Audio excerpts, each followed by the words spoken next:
Pada kesempatan kali ini kita mendoakan Mas Hari Prasetyo. Beliau wafat dengan satu sababiah, yakni sakit. Baik itu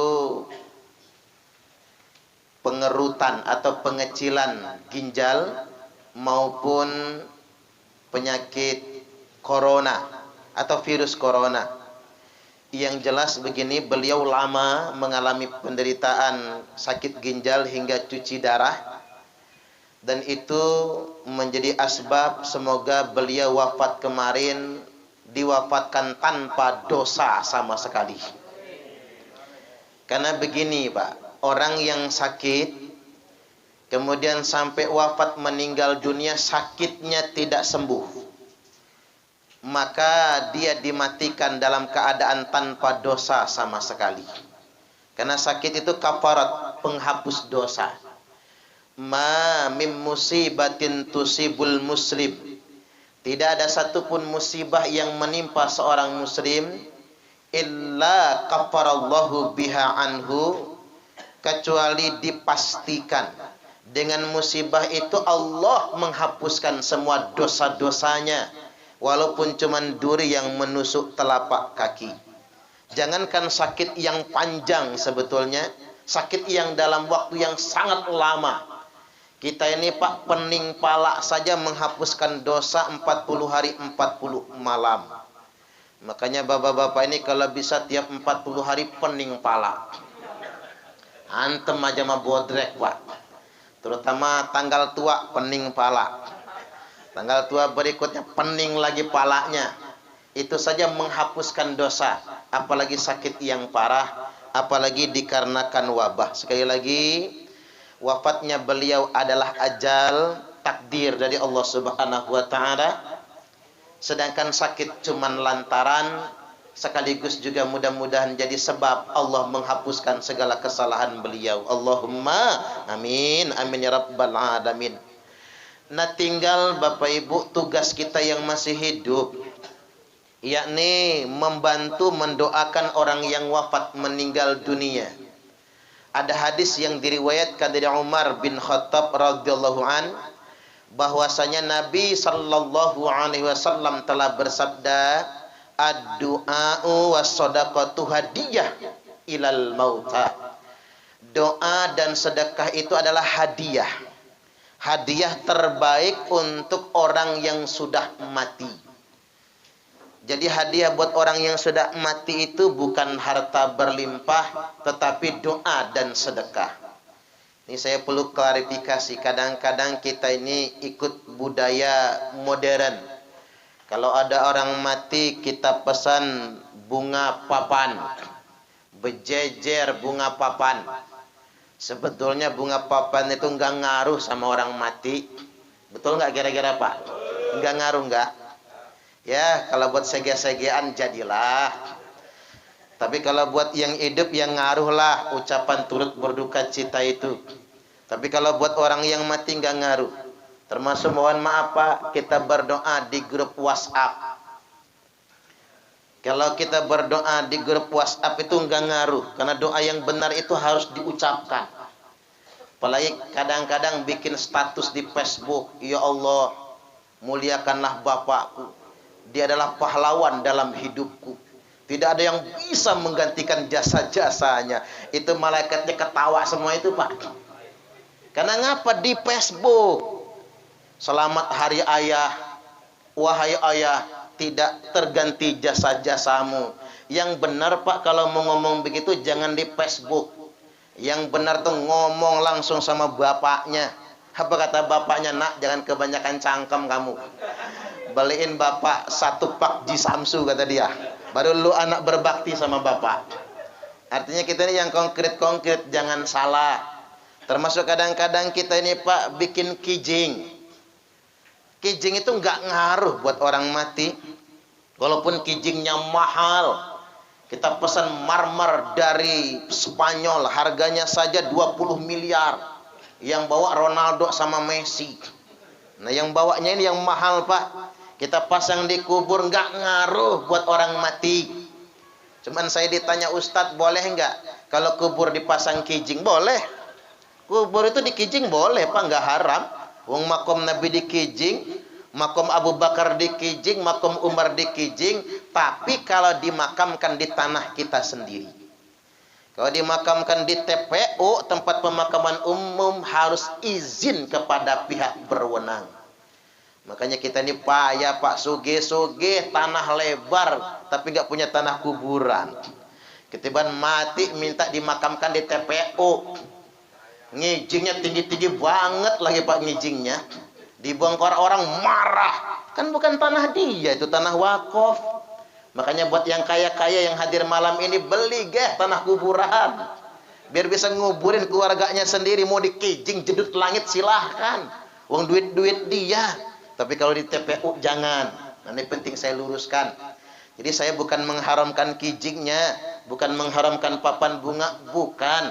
Yang konkret adalah doa dan sedekah, itu yang bermanfaat buat orang yang wafat meninggal dunia. Makanya terkait dengan ini Imam Tawus rahimahullah berfatwa. Ini ulama tabi'in.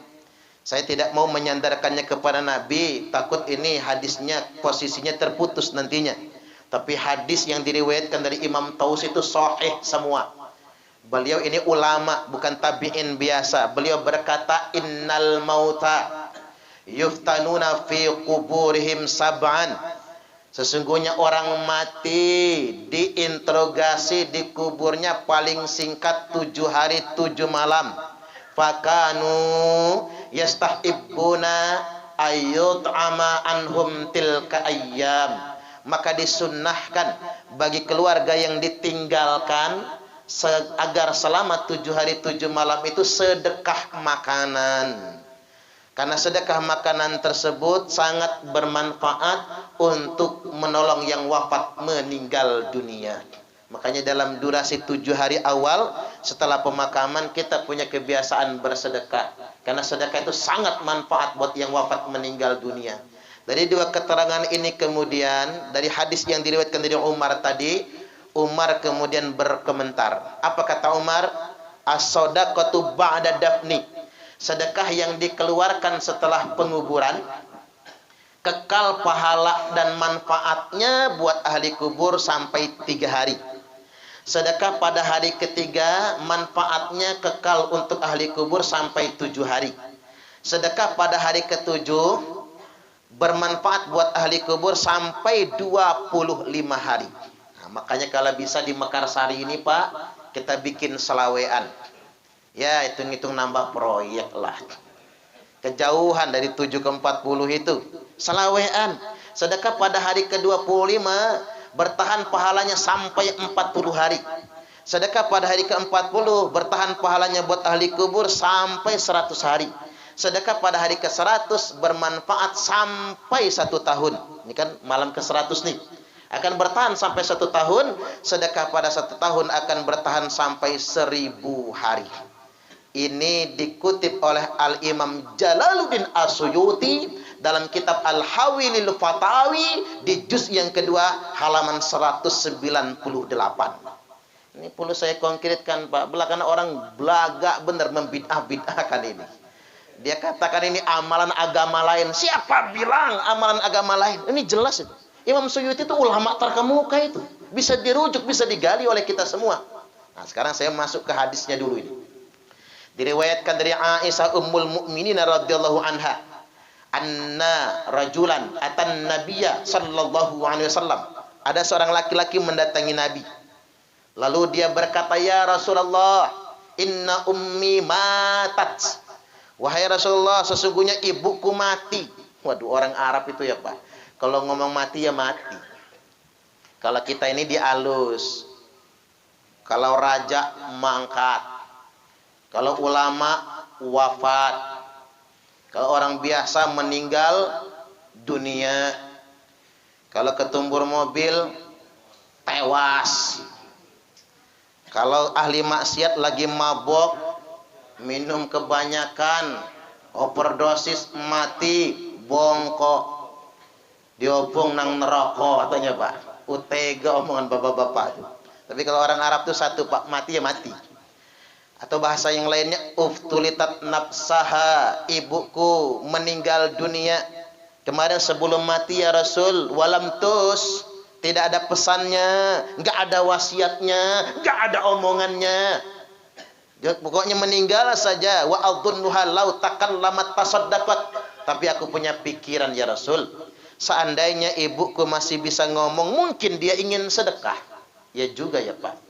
Orang mati itu kalau masih bisa ngomong, bisa WA aja dia, japri dia. Sama anaknya minta sedekahan. Iya kata Nabi. Kalau begitu saya tanya ya Rasul, apa yang fa'uha in tasaddaqtu anha? Apakah ibuku sampai manfaatnya bila aku anaknya yang inisiatif sendiri sedekah atas nama dia? Jawab Nabi, "Na'am, tasaddaq anha." Ya, sedekahlah atas nama ibumu. Sahih Al-Bukhari, nomor hadis 1388, Sahih Muslim 1004, Sahih muttafaqun alaih. Ini sahih kelas 1 ini, Pak. Nah, dalam kitab Fikih Sunnah karya Sayyid Sabiq, hadis ini disambung, ada pertanyaannya. Siapa sahabat yang dikatakan Aisyah ini? Namanya Sa'ad bin Ubadah. Lalu dia bertanya kepada Nabi lagi, ayu shadaqati afdal ya Rasul? Lalu apa sedekah yang utama? Kata Nabi, saqiyul ma, bagikan air minum. Bukan hafara bi'ran, bukan gali sumur. Orang-orang Wahabi itu Pak, melesetin hadis ini. Itu mah bukan air minum katanya. Bagiin air minum kalau orang takziah haram hukumnya. Waduh, kalau takziahan minum haram Pak, ngelak-ngelak, rasain loh. Itu kerjaan orang Wahabi begitu. Tapi mereka memalsukan terjemahan hadis. Saqiyul ma bukan gali sumur dong. Gali sumur itu hafara bi'ran. Saqiyul ma itu bagikan air minum. Sedekah bagikan air minum. Makanya nggak kaitan air minum kalau takziah bagiin. Kalau ada yang meninggal, bagiin. Ya, berapa sih harga air mineral, Pak? Sekerdus 20.000. Ya, kalau nggak kebeli air mineral, sudah nggak apa-apa air sumur. Ya, tapi kalau bisa direbus. Tambahin yang hitam-hitam itu kan. Tapi jangan kemanisan, takut diabetes. Ustadz, aku nggak kebeli air mineral, nggak kebeli. Gas habis, kayu bakar nggak ada buat ngerebus, gula nggak punya, kopi nggak punya. Ya nggak apa-apa, air sumur nggak direbus nggak apa-apa. Tuang di teko, bagiin di gelas, nggak direbus nggak masalah. Tapi jangan ngomong-ngomong. Takut banyak yang nggak mau minum, khawatir anyang-anyangan. Ya bohongin aja, pokoknya air minum saja. Begitu diminum, ya yakin nggak akan jadi penyakit. Yang jadi penyakit itu kan air setengah matang, Pak. Matang enggak, mentah juga enggak. Sama kayak manusia setengah matang, bahaya setengah matang itu. Laki bukan, perempuan juga bukan. Kalau malam ngakunya, kalau siang ngaku Suparman, malamnya ngaku Suparmi, Pak. Nah itu yang berbahaya nantinya. Baik lagi bahwasanya, ya kalau cuman itu mampu ya Rasul, lebih dari air minum apa? Fa'ita'amut ta'am, hidangkan makanan. Nah, ini langsung masuk kita nih Pak. Karena ada yang mengatakan besekan itu haram soalnya. Dulu Ja'far meninggal, istrinya nyembelih kambing. Kambing nih, nyembelih kambing, hidangan. Nabi dan para sahabat pulang dari pemakaman dijamu di rumahnya. Kalau itu haram sudah diharamkan oleh Nabi. Kalau itu bid'ah sudah dibid'ahkan oleh Nabi. Itu istrinya Ja'far. Makanya kebiasaan orang Lampung dulu Pak. Nyai, Yai, Sidi, Siti, Akas, Tombay. Wafat meninggal dunia, itu nyembelih kebo. Yang namanya kebo mereka banyak, nggak masalah. Seperti kejadian di masa Nabi, Aisyah bersaksi, kanan Nabiyyu sallallahu alaihi wasallam idza dhabaha syata fayaqul fa arsilu biha ila asdiqai Khadijah. Wah, ini nggak bisa diharamkan lagi nih kalau saya sudah bacakan hadis ini. Nabi nyembelih kambing gede banget. Sedekahan, pahalanya dihadiahkan buat Khadijah yang sudah wafat meninggal dunia. Ini yang bersaksi Aisyah. Berarti Khadijah sudah lama wafat kan? Aisyah jadi istri Nabi, Khadijah sudah wafat meninggal dunia. Bahkan Nabi sempat menduda 3 tahun lamanya. Kalau bapak-bapak nggak sanggup 3 tahun menduda, kalau kata orang Palembang buruk barang tergantung. Jangan seuzon Pak, kaos lampu katanya Pak, Petromak ya. Itu Nabi 3 tahun menduda, baru kemudian menikah dengan Aisyah. Artinya Bapak Ibu rahimakumullah, itu dilakukan Khadijah sudah wafat meninggal dunia. Sampai-sampai cemburu Aisyah, kok segitunya kata Aisyah cintanya sama Khadijah. Apa kata Nabi? Engkau tidak akan pernah bisa menanding kemuliaan Khadijah. Nabi sembelih kambing besar sedekahan atas Khadijah yang sudah wafat meninggal dunia. Sahih Muslim nomor hadis 6444. 4644. Jadi silakan di cross check sendiri Pak. Jadi kebiasaan kita nyembelih kebo, nyembelih kambing kalau mampu bagus. Yang nggak boleh itu maksa. Gara-gara tahlilan rumah kegade, kebun kejual. Kalau kata orang tua itu apa? Besar pasak daripada tiang. Kalau kata orang Jaseng apa? Biar tekor asal kesohor. Kalau kata orang Palembang, kue putu buatan cek gaya, awak buntu banyak gaya. Nah itu yang nggak boleh Pak.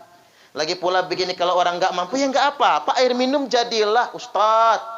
Kalau cuman air minum yang dihidangkan, yang takziah sepi, ketahuan betul nggak ikhlasnya. Kadang-kadang kita ini salah ya Pak. Kalau orang miskin yang meninggal sepi betul. Mana hujannya rintik-rintik lagi ya. Sampai yang mimpin tahlil aja malas-malesan. Tapi kalau orang kaya yang mati, beludak yang takziah. Ya kita ini kan begini Bapak Ibu, itulah gunanya keikhlasan. Di antara kita ini Pak, yang doanya diijabah belum tentu doanya Ustadz loh. Jangan-jangan ada doa di antara bapak-bapak yang lebih dekat untuk dikabulkan. Makanya Nabi bersabda, la yajtami'u mal'un fayad'u ba'duhum yu'minu ba'duhum illa stajaballahu du'aahum. Tidaklah berkumpul orang-orang mukmin, ada yang berdoa di antara mereka mengaminkan yang lainnya, kecuali pasti Allah kabulkan doa mereka. Loh mengapa doa dalam majelis ini lebih dekat untuk dikabulkan? Karena kita tidak tahu dari lisan yang mana yang doanya malam ini paling ikhlas. Yang jelas kalau yang malam ini ngarep banget sama besek kayaknya tangeh doanya ya Pak ya. Ya kalau kebagian alhamdulillah, kalau nggak kebagian ya jangan protes. Ini ujian keikhlasan. Boleh jadi begini Pak, ada yang diantara bapak-bapak datang ke sini tadi kebelet, mampir ke toilet pom bensin. Begitu masuk toilet ada bongkahan emas. Ya kalau emas betulan bisa dibawa pulang Pak. Emas orang yang gak disiram soalnya. Begitu kita masuk, dengan ikhlas kita nyiram bekas orang Pak. Tidak harus mempertanyakan ini bekas siapa. Tidak marah, tidak sumpah serapah. Kita siram bekas tersebut. Lalu kita nongkrong setelah itu. Lalu kita keluar. Boleh jadi dia yang datang ke sini dalam posisi begitu, doanya lebih dekat dikabulkan oleh Allah Subhanahu wa Ta'ala. Makanya kita nggak tahu kita habis beramal apa yang doa itu masuk dalam momentum yang sangat diridhoi oleh Allah. Saya jadi ingat tuh ada kejadian 17 Agustusan lagi upacara bendera, tali benderanya lepas. Ya namanya upacara bendera, bubar dong kalau begitu caranya. Ada anak kecil lepas sepatu, dia naik tiang bendera, dia ambil tali tersebut. Upacara bendera berjalan dengan lancar, seluruh Indonesia orang memujinya, dijanjikan masuk Akpol, ada yang mau ngasih beasiswa, ada yang mau masukin Akmil Pak, orang memujinya. Karena ngapa? Perbuatannya sederhana, cuma naik tiang bendera tapi momentumnya tepat. Coba jajal dia naik tiang benderanya tanggal 19 Agustus Pak. Jangan pas tanggal 17. Bisa lebam pantatnya dihajar emaknya, yakin saya. Karena dia naik tiang benderanya di momentum yang tidak tepat. Nah sama kayak kita ini. Di antara orang yang datang malam ini kita tidak tahu dari orang yang mana doanya diijabah oleh Allah Subhanahu wa Ta'ala. Jadi balik lagi, kalau memang gak mampu jangan maksa. Gunakan saja uang rukun kematian Pak. Itulah gunanya rukun kematian. Makanya kita ini kalau ditarik rukun kematian nyetor ge. Itu kan gotong royong. Ini mah yang tugas mengutin keliling capek-capek, bukannya dapat duit malah diomelin. Saya ini nyetor terus tapi nggak pernah dapat giliran. Minta ge Pak sama Allah, nanti Israel tinggal eksekusi nantinya. Itulah gunanya uang rukun kematian. Makanya kalau ada yang meninggal kita nyumbang uang takziahan. Pola kita masih tradisional, pakai baskom. Apalagi cara di kampung saya itu kan, diisi beras, bawa ayam kampung. Ayam potong mah nggak level di kampung saya. Silakan kita gunakan pola-pola tradisional itu, pola-pola kegotong royongan kita. Karena begini, takziahan kayak gini hanya ada di Indonesia Raya tercinta loh Pak. Beruntunglah kita ada di Indonesia ini. Coba kalau ke Arab, orang datang takziah langsung pulang sepi. Datang ke Malaysia, taruh di rumah duka. Bukan rumah begini, rumah duka beneran. Orang jenazah taruh di rumah duka. Orang datang ngelayat sebentar kemudian pulang. Orang Indonesia mah hebat. Kalau takziah kita kumpul bareng, duduk bersama. Biar nggak ngerumpi baca surat Yasin. Kita tahlilan dan lain sebagainya. Baik, yang berikutnya, kalaupun sedekah dalam bentuk makanan juga tidak, ada sedekah yang ringan. Kita bisa sedekah dengan baca surat Yasin, dengan tahlil. Saya sering ditanya, Ustadz, ngapa sih mesti Yasin yang dibaca buat orang mati? Tak ajarin cara jawabnya ya Pak.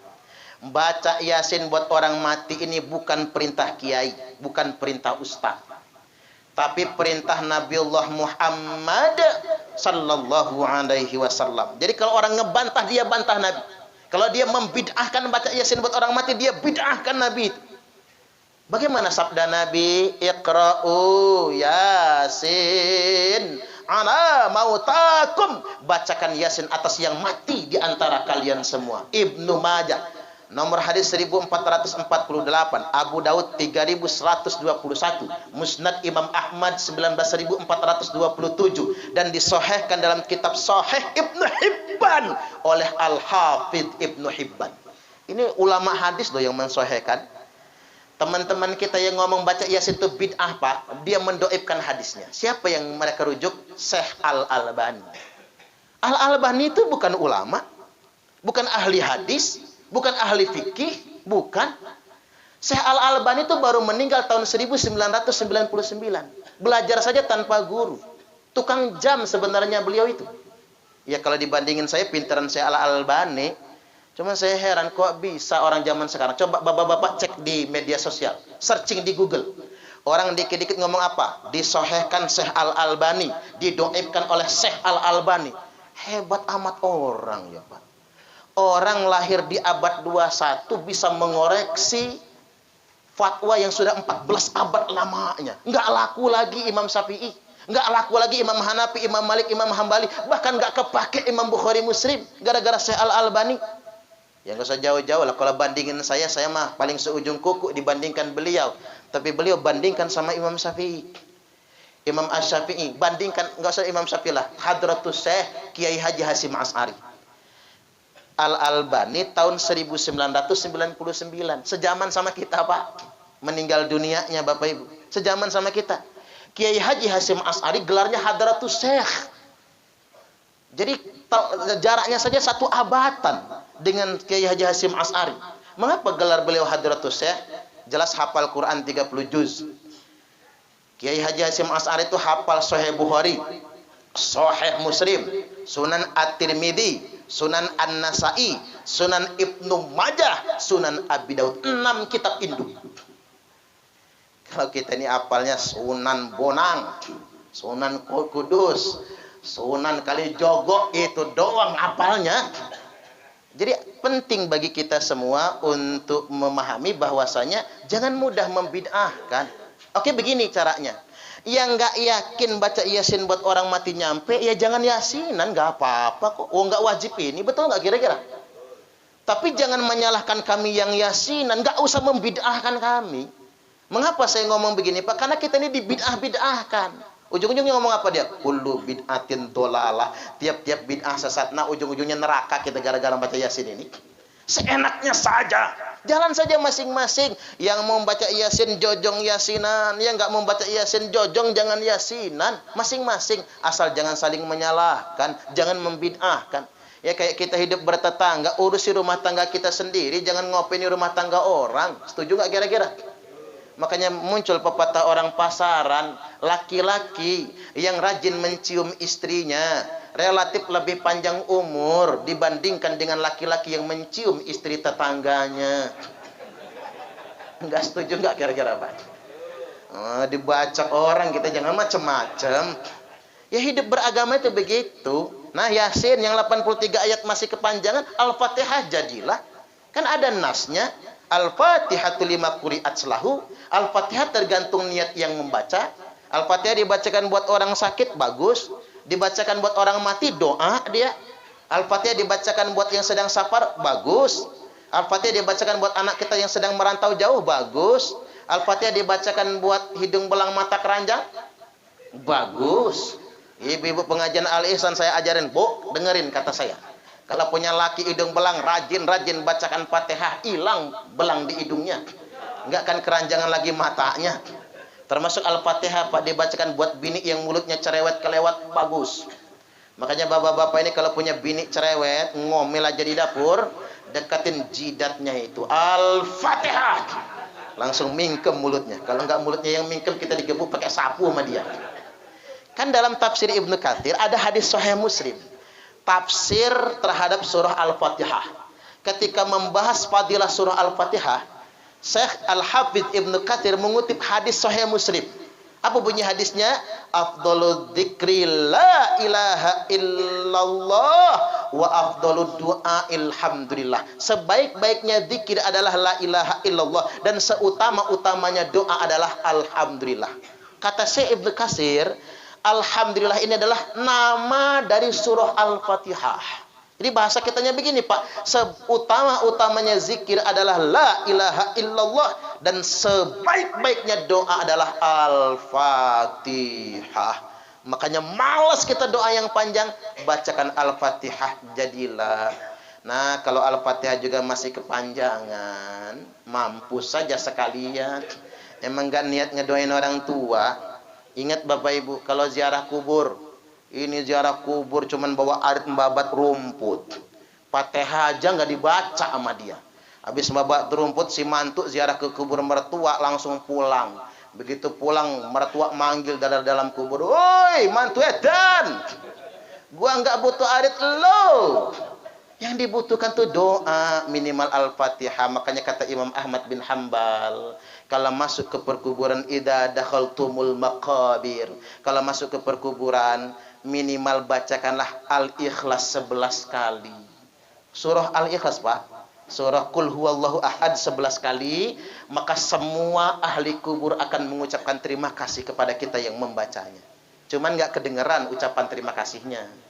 Kalau kedengaran Pak, bisa terkencing-kencing kita. Itu suara apa bergemuruh dari dalam kubur. Ini segmen pertama. Sekarang segmen kedua, dikit aja yang kedua tapi ya. Yang kedua Bapak Ibu, di balik peristiwa wafatnya Mas Hari ini, ada peringatan bagi kita yang masih hidup. Cepat atau lambat kita pasti akan mati juga. Betul tidak kira-kira? Saya ngutip Mbah Wali, almarhum al-maghfurlah Mbah Maimun Zubair. Beliau ini makomnya waliullah Pak. Beliau berniat wafat di Mekah, diwafatkan betul di Mekah. Ingin dimakamkan bertetanggaan dengan Sayyidah Khadijah, betul-betul dimakamkan bertetanggaan dengan Sayyidah Khadijah di Jannatul Ma'la, Mekah Al-Mukarramah. Kata beliau, umur umat Muhammad itu dari angka 7, kelipatan 7. 7 tahun perintah sholat. Usia belajar itu 7 ke 14, 14 ke 21. Makanya anak Pak kalau mondok di umur 7 ke 14, 14 ke 21, hebat anaknya. Itu usia belajar. 21 ke 28 usia pernikahan. Tengah-tengahnya usia 25, sunnah Nabi. Makanya orang umur 28 belum nikah, ketuaan. Ada nggak ya bujang tua di sini nih? Umur 28 belum nikah, ketuaan. 28 sampai 35 itu angka 7 selalu. Adalah usia pekerjaan. Kata Mbah Maimun Zubair, apapun pekerjaanmu walaupun tukang nyapu, umur 28 sampai 35 harus kerja. Nanti Allah yang bukakan pintu rezeki. Saya jadi ingat bakso Soni ya Pak. Haji Soni Son Haji itu, beliau cuman dagang obrolan, bangkrut. Diusir dari kontrakan, makan gak bisa. Ketemu tukang bakso, Dia ngomong, boleh nggak saya bantu jualan bakso? Yang penting saya kasih tempat tinggal, walaupun tidur di emperan, kasih makan. Nggak digaji nggak apa-apa. Siapa sangka sekarang menjadi salah satu orang terkaya di Provinsi Lampung ini, Pak. Karena bekerja. Makanya buat anak-anak muda saya ingatkan, bekerja itu nggak harus jadi PNS, ge. Ya kalau seorang se-Indonesia Raya tercinta ini jadi PNS semua, bangkrut negara kita. Buat ngegajiin PNS. Mengapa Amerika maju? Karena anak muda di Amerika nggak berebut jadi PNS. Ini mohon maaf saya kritik ini, Pak. Buat sarjana-sarjana yang kerjaannya cuma ngantri jadi PNS. Ini kritik dari saya. Mending bisnis tempe, tahu, home industry. Ini bagus itu Bapak Ibu. Mengapa di Korea, Jepang, negaranya maju? Karena anak mudanya nggak kepikiran jadi PNS. Mereka ingin berkarya dengan sendirinya. Nah, balik lagi buat anak muda saya ingatkan, nggak harus jadi PNS, bekerja itu apa saja yang penting halal. Setuju nggak kira-kira? Nanti kaya Allah yang kasih. Usia 35 ke 42 kata Mbah Maimun, usia kaya. Nek panjenengan ger, kata beliau, usia 35 sampai 42 sugih, berarti selamanya jenengan sugih. Tapi kalau usia sampai 42 masih melarat, terima melarat. Ini saya bukan nakut-nakutin, Pak, bukan nyuruh pasar, bukan. Karena mengapa? Laisal ghina an katratil arad. Kaya itu bukan urusan harta, tapi kaya itu soal rasa. Betul nggak kira-kira? Usia 42 sampai 49, nah persiapan tobat. 49 sampai 56 persiapan mati. 56 sampai 63 usia ajal. Di sini kira-kira ada nggak yang umurnya 56 sampai 63? Waduh, nggak lama lagi mati itu, Pak. Nggak, percayalah sama saya, nggak lama lagi mati itu. Itu usia kematian soalnya. Nah, kalau usianya sudah 63 sampai 70 kata Mbah Maimun, selamat, Pak. Itu bakal panjang umur kata beliau. Makanya buat bapak-bapak yang umurnya sudah 70, santai saja. Karena sudah lewat, enggak apa-apa, nyantai baik. Nggak usah takut, Pak. Karena ngapa udah kelewat, tapi jangan ketuaan penggena. Udah umur 100 tahun, matanya rabun, kupingnya budek, giginya ompong, penyakit rematik, prostat, bocor kelep, asam urat, stroke, bengek. Nah, bahaya itu. Anak males ngurus, mantu jadi jijik, cucung kabur semua, bini mati duluan. Hanya berbini lagi dapat bini muda. Tapi si laki cerewet, bini telat ngambil anduk marah, bini telat bikin teh marah, istri sambil ngaduk teh ngebatin dia. Kapan matinya orang satu ini? Percayalah sama saya, Pak, kalau bapak-bapak gitu modelnya. Jadi kita ingin panjang umur, tapi mudah-mudahan Allah berikan kesehatan. Allahumma amin. Nah, pilihan kita dalam hidup ini bukan menghindari kematian. Tapi pilihan kita dalam hidup ini adalah memilih mati husnul khatimah. Qul innal mautal ladzi tafiruna minhu fa innahu mulaqikum. Katakanlah sesungguhnya mati yang kalian semua ingin kabur dari kematian itu, maka mati yang akan menjumpai kalian semua. Maka jangan pernah berpikir lari dari kematian. Datangkan, apa kata malaikat? Man rak, cari dokter paling hebat, dukun paling sakti, tabib yang paling mumpuni kata malaikat untuk menyembuhkan kamu. Tidak akan pernah bisa. Maka jangan pernah berpikir untuk lari dari kematian. Kita ini menjaga kesehatan bukan agar tidak mati, tapi agar tidak sakit. Nah, mudah-mudahan kalaupun mati, kita mati husnul khotimah. Allahumma amin. Terakhir, kalaupun tidak bisa memilih mati husnul khotimah, Pak, pilihlah kemungkinan kedua. Apa? Sesuai dengan doa kita, wa taubatan qoblal maut, bertobat sebelum ajal. Nabi berdoa, ya Allah, terimalah ajal, terimalah taubat umatku. Kata Allah, ku terima taubat umatmu kalau mereka bertobat setahun sebelum ajal. Kalau bisa jangan, kata Nabi, ya Allah, umatku itu setengah tahun baru, ada yang setengah tahun belum mati, sebelum ajalnya baru taubat. Kalau itu takdirmu, ya Allah, umatku bakal masuk neraka semua. Ya sudah, kata Allah, setengah tahun. Tapi ada, ya Allah, di antara umatku itu sebulan sebelum mati baru taubat. Baik, kata Allah, kau terima taubat umatmu kalau mereka bertobat sebulan sebelum ajalnya. Tapi jangan, ya Allah, kata Nabi, karena ada di antara umatku itu yang seminggu sebelum mati baru taubat. Orang mana kata Allah? Orang Mekarsari ya Allah. Yang bisnis-bisnis tempe sama tahu itu. Baik kata Allah, kau terima taubat umatmu kalau mereka bertobat seminggu sebelum ajalnya. Tapi ya Allah, ada di antara umatku itu yang sehari lagi mau mati baru tobat dia. Jangan-jangan ada di sini orangnya ya Pak ya. Malam ini tobat, besok mati taunya dia Pak. Kata Allah, ku terima taubat umatmu kalau mereka bertobat sehari sebelum ajalnya. Tapi kata Nabi, ya Allah, boleh nggak minta sekali lagi? Habis ini saya nggak akan minta lagi ya Allah. Ini permintaanku yang terakhir kata Nabi. Mohon pepetkan lagi. Baik Muhammad kata Allah, ini permintaanmu yang terakhir dan kamu tidak boleh minta lagi. Ku terima taubat umatmu selama nyawanya belum mendesak-desak di tenggorokan. Nangis Nabi Pak. Saking terharunya, saking bangganya. Nabi langsung pamer di hadapan para sahabat. Apa kata Nabi? Innallaha yaqbalu taubatal abdi ma lam yugharghir. Sesungguhnya Allah akan tetap menerima taubat hambanya selama nyawanya belum mendesak-desak di tenggorokan. Tak ada kata terlambat untuk bertobat. Allah maha baik kepada kita semua. Mari kita senantiasa memperbaiki diri. Baik, demikian mudah-mudahan ini semua bermanfaat dan bisa kita amalkan. Wallahul muwaffiq ila aqwamit thariq. Wassalamualaikum warahmatullahi wabarakatuh.